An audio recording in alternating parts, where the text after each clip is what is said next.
The door to Henry Davidson's corner office burst open without warning. His secretary Mia wasn't at her desk to intercept visitors, and security was nowhere to be found. What Henry saw next made him forget all about the quarterly report spread.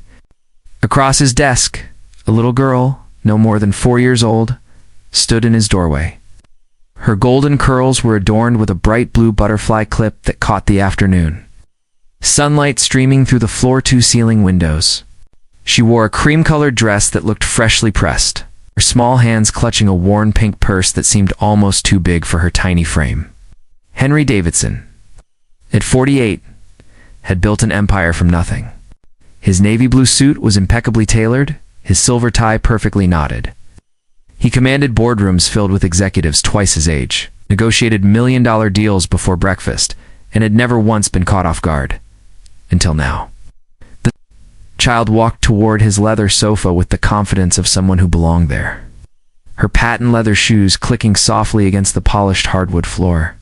The Manhattan skyline stretched endlessly behind her. She seemed completely unfazed by the grandeur of the 42nd floor office. "Excuse me, sir," she said, her voice carrying the sweet clarity that only children possess. "Can I buy a dad?" Henry blinked, certain he had misheard. He slowly removed his reading glasses and set them on the coffee table beside his untouched cup of afternoon tea. "I'm sorry, what did you say?" The little girl opened her pink purse with the solemnity of someone conducting important business.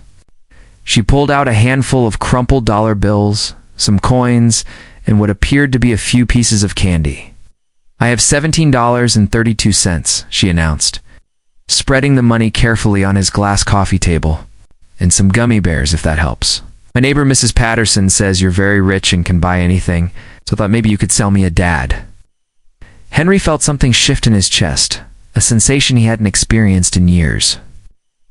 Spent decades building walls around his heart, protecting himself from the kind of vulnerability that could destroy a man in his position. But this child, this beautiful, innocent little girl, had walked through every defense he had ever constructed. "What's your name, sweetheart?" he asked, his voice gentler than it had been in countless board meetings. "Isabella Rose Martinez," she said proudly. "But everyone calls me Bella. I'm 4¾ years old." Henry moved from behind his desk and settled onto the sofa beside her, careful not to disturb her carefully arranged payment. Through the vast windows, the city hummed with its usual afternoon energy, but the office felt suspended in time. "Hello. That's a beautiful name. Can you tell me why you need to buy a dad?" Isabella's blue eyes, bright as summer sky, filled with a wisdom that seemed far beyond her years. "Well, all the other kids at preschool have daddies who come to the Father's Day breakfast, and Sarah Jenkins said her daddy is taking her camping next weekend.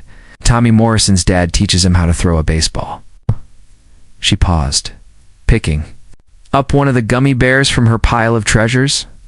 "My mommy works really hard. She cleans offices at night and serves food during the day. She's the best mommy in the whole world, but she gets so tired.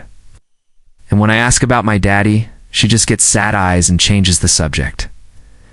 Henry felt his throat tighten. "Where's your mommy now, Bella?" "She's cleaning the offices downstairs." "She doesn't know I came up here. I waited until she was busy with the vacuum cleaner, and then I took the elevator. The nice man in the uniform showed me which button to push." The weight of the moment settled around Henry like a familiar coat. Here was this extraordinary child, brave enough to venture into unknown territory, determined enough to solve her own problem, and innocent enough to believe that love could be purchased with $17 and some candy. "Bella," Henry said, carefully, "dads aren't something you can buy in a store."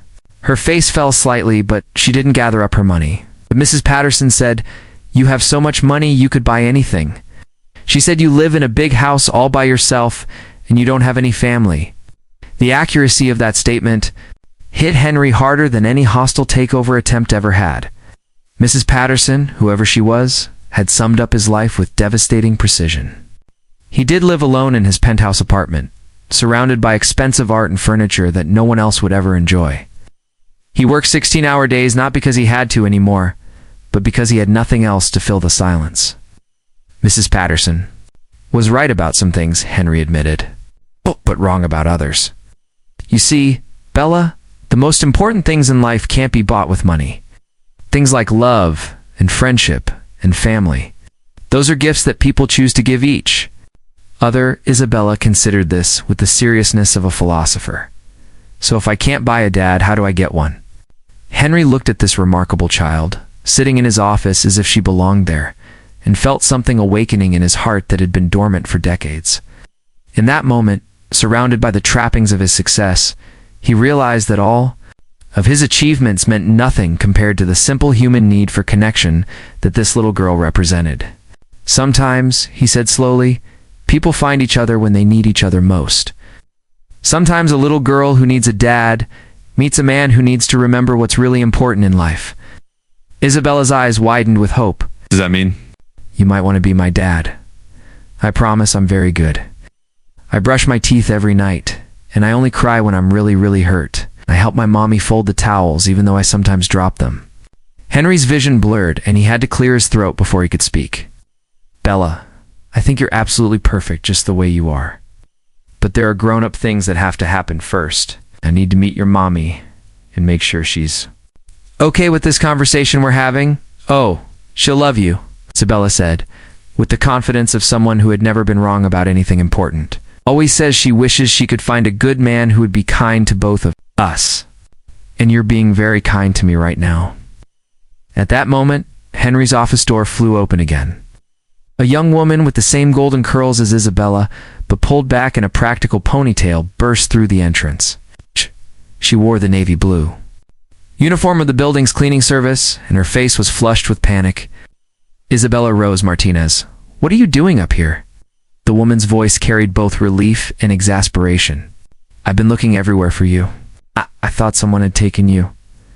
Henry stood as the young woman rushed toward them. Even in her work uniform, there was an elegance about her that had nothing to do with expensive clothes or jewelry. Eyes, the same brilliant blue as her daughter's, were filled with a mixture of love and exhaustion that Henry recognized immediately. Mommy?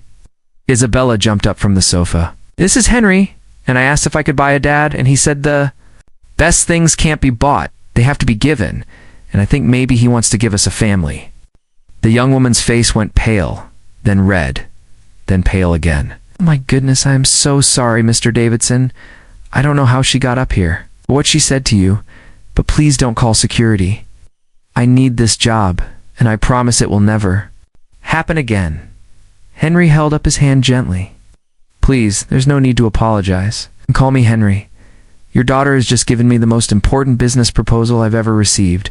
The woman looked confused, her eyes darting between Henry and Isabella, who was now busy carefully putting her money back into her pink purse.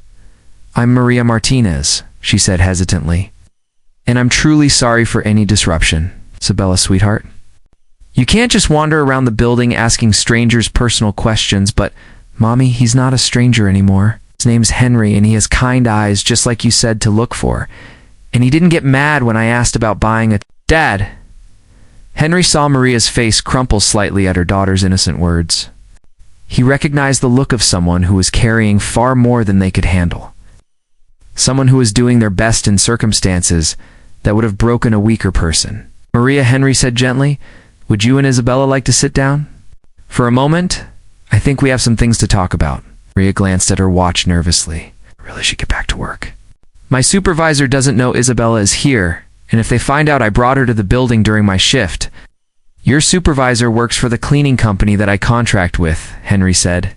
And right now, you're both my guests. Please, sit down. Maria perched on the edge of the sofa, ready to flee at any moment. Isabella, meanwhile, had made herself completely at home, spreading her gummy bears on the coffee table as if she were hosting a tea party. Oh. Isabella told me a little about your situation, Henry began carefully. And I want you to know that what she did today, coming to find me, that took incredible courage. You should be very proud of the daughter you're raising. Maria's eyes filled with tears. She was trying hard not to shed. She's everything to me. I work 2 jobs to make sure she has what she needs, but I know she's missing out on things. Other kids have fathers who take them to the park and read them bedtime stories and teach them how to ride bikes. Where is her father? Henry asked. gently, then immediately regretted the question when he saw Maria's face tighten. "He left when I told him I was pregnant," Maria said quietly, her voice barely above a whisper. "Said he wasn't ready to be a father and disappeared. I haven't heard from him since." Henry felt a familiar anger rise in his chest, but it wasn't directed at Maria or Isabella. It was directed at a man who could walk away from something so precious, so irreplaceable. "His loss," Henry said simply. "Ow. And I mean that with every fiber of my being." Isabella, who had been listening to the adult conversation with the patience of someone accustomed to being included in grown-up discussions, suddenly spoke up. "Mommy, Henry has a really big office with windows that touch the ceiling, and he said maybe people find each other when they need each other most. Do you think maybe we need each other?" Maria looked at her daughter, then at Henry, then back at her daughter. "Sweetheart, life isn't like the fairy tales we read. Sometimes adults can't just decide to be a family because it would be nice." "Why not?" Isabella asked, with the logic that only children possess. "If we all like each other, and we all need each other, why can't we be together?" Henry found himself leaning forward, genuinely curious about Maria's answer. Because if he was being honest with himself, Isabella's question made perfect sense. "Because," Maria said slowly, "grown-ups have complicated lives. Henry has his business and his important work. We have our little apartment and our routine. People from different worlds don't just—" She trailed off, perhaps realizing that her explanation sounded weak even to her own ears. Henry stood and walked to the window, looking out at the city he had conquered but never truly enjoyed. "Maria, can I tell you something? I've spent the last 25 years building this company. I've acquired smaller businesses, expanded into international markets, and accumulated more wealth than I could spend in several lifetimes. And until about an hour ago, I thought that was enough." He turned back to face them, these two people, who had walked into his sterile, successful life and made him question everything he thought he knew about happiness. "But your daughter asked me a question today that no board of directors ever has. She asked me what really matters, and for the first time in years, I don't have an answer that fits on a spreadsheet." Isabella clapped her hands together. "Does that mean you want to come have dinner with us? Mommy makes the best spaghetti in the whole world, and afterwards we could watch a movie, and maybe you could read me a bedtime story?" Maria started to protest, but Henry held up his hand. "Isabella, that sounds like the best offer I've had all year. But first, your mommy and I need to have some grown-up conversations. There are things we need to figure out, like getting to know each other better and making sure we're all making good decisions." "How long will that take?" Isabella asked impatiently. Henry laughed, a sound that surprised him with its genuine warmth. "Well, these things usually take time. Maybe we could start with dinner this weekend, if your mommy agrees, and then we could see how we all get along." Maria looked torn between hope and caution. "Henry, you don't understand. I'm not looking. For charity, Isabella and I, we take care of ourselves. I don't need someone to rescue us. And I'm not offering to rescue you," Henry replied. "I'm asking if you might be willing to rescue me." The honesty in his voice seemed to catch Maria off guard. She studied his face, looking for signs of deception or pity, but finding only sincerity. "What do you mean?" Henry sat back down, this time closer to both of them. "I mean that I've spent so many years focused on building a business that I forgot to build a life. I have an apartment full of expensive furniture that no one enjoys, a schedule full of meetings that ultimately don't matter, and enough money to buy anything except the one thing I realized today that I truly want." "What's that?" Isabella asked, genuinely curious. "A family," Henry said simply. "People to care about. People who care about me. Someone to make spaghetti for, and someone to read bedtime stories to, and someone to teach how to throw a baseball." Isabella's face lit up like sunrise. "I would love to learn how to throw a baseball, and Mommy makes spaghetti every Tuesday." Maria was quiet for a long moment, processing everything that had happened in the span of an hour. Her daughter had wandered into a stranger's office, propositioned him about becoming their family, and somehow managed to touch the heart of one of the most successful men in the city. "This is crazy," she said finally. "The best things usually air," Henry replied. "People don't just meet like this and decide to become a family. People don't usually walk into my office and ask to buy a dad either, but here we are. Maria looked at her daughter, who was now arranging gummy bears in neat rows on the coffee table, humming softly to herself. This beautiful, brave little girl who had somehow found the courage to go looking for exactly what they both needed. If we did this, Maria said carefully, if we tried to see if we could be friends, it would have to be slow. Isabella gets attached easily, and I won't have her heart broken if this doesn't work out. Agreed, Henry said immediately. We take our time. We get to know each other properly. And if at any point any of us feels uncomfortable, we can step back, and no financial help. Maria added firmly. I take care of my daughter. Henry nodded, though privately he was already thinking of ways he could help that wouldn't compromise Maria's independence. Whatever makes you comfortable. Isabella looked up from her gummy bear arrangement. Does this mean Henry can come to my preschool graduation next month? Mrs. Thompson said all the families are invited and I didn't think I'd have anyone except Mommy. Henry felt his heart catch. If your mommy says it's okay, I would be honored to come to your graduation, Isabella. Maria saw the hope in her daughter's eyes and felt her last reservations crumble. Maybe this was crazy. Maybe it wouldn't work out. But maybe, just maybe, sometimes the universe conspired to give people exactly what they needed when they needed it most. Okay, she said quietly. We can try. Isabella whooped with joy and threw her arms around Henry's neck before he could react.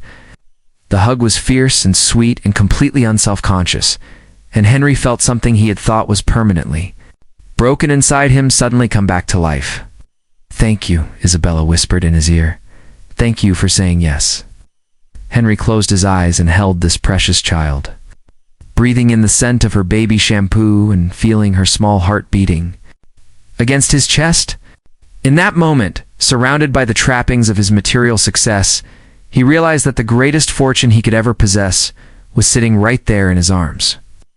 Thank you, he whispered back, for asking.